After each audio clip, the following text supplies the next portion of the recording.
this is the right outcome. The right outcome for Australian producers and the right outcome for Chinese consumers.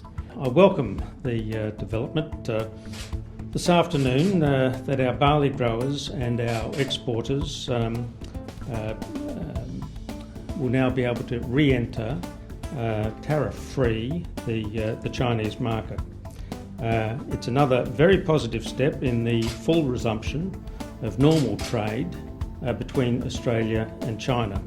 So, Mr. Guppy, to what extent is the trade disputes between China and Australia winding down, or is this just a flash in the pan?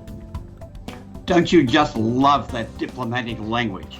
It's such a contrast to what we had to put up with for the last 4 or 5 years.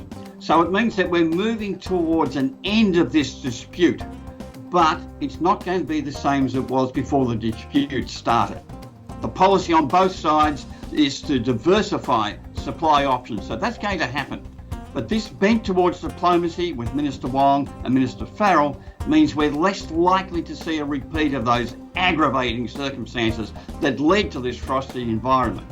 However, that being said, this can still be undermined by ill-considered action around defence and foreign policy. It's a step in the right direction, but it's not yet a conclusion. Of course, we still have Chinese restrictions on exports of Australian beef, cotton, and seafood. What do you think would it take to normalize trade relations between these two countries?